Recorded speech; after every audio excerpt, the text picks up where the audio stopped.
I'm CJ Martinez. I'm an instructor in the Enameling department, and what I'm going to be talking to you about is some of the basic techniques that you learn in our Enameling Taster, which is a 3-hour class, and our Enameling 1 class, which is more involved, and also our youth camp, which we offer during the summer for ages 12 and up.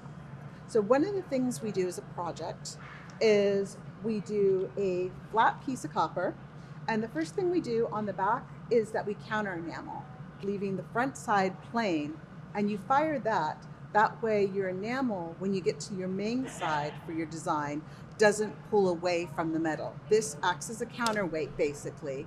It's colors that maybe have gotten mixed up together.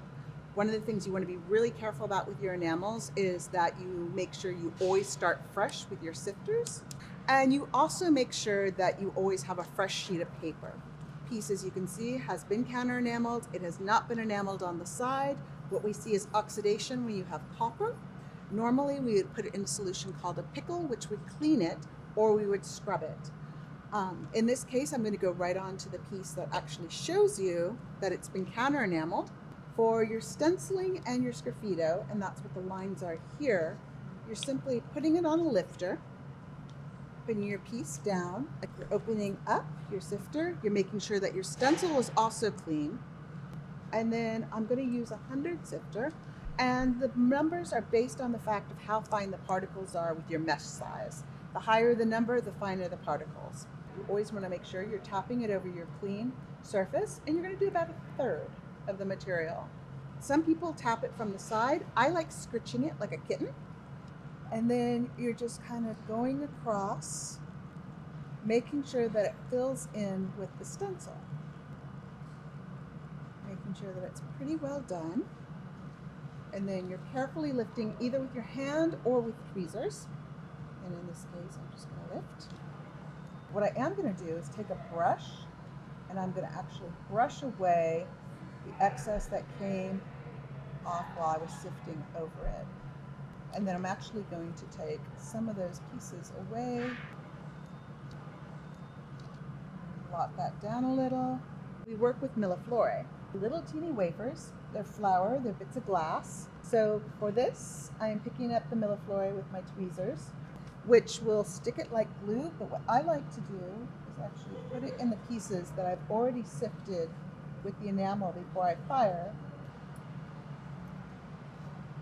And some will sink in deeper, some will sink in less because they're bigger, obviously. We'll do one more that's thinner. And it's sort of an interesting process to see with the colors below what'll sink in deeper and what'll stand out more. Because this already has counter enamel, you do not want to put it flat on there. What'll end up happening is fusing. If that happens, always ask your instructor for help. It's not the end of the world. Everybody does it at one point or another on that. What I am going to do is I'm going to go ahead and get a spider trivet. That'll work. And then I will get one of the flat.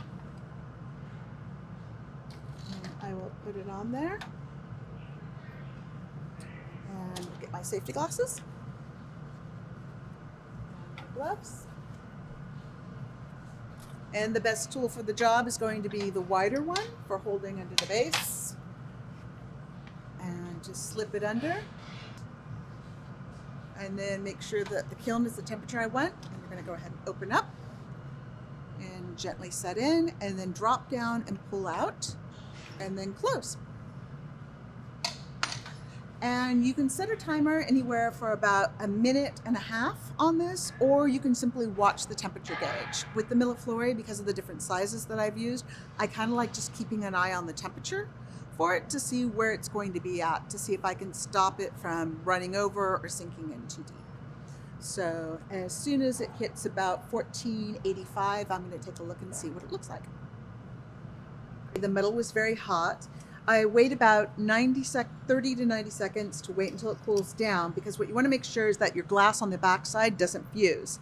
Then you're going to take it with your tongs here, flip it down, always set your piece sideways and upside down to let anyone know who's working with you for safety's sake that the piece is hot.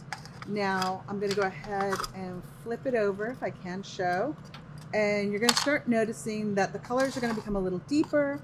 I used a very light green that kind of sunk in with the blue. Some of the stenciling that I did earlier in the sgraffito has sunk in more, but it makes a lovely example.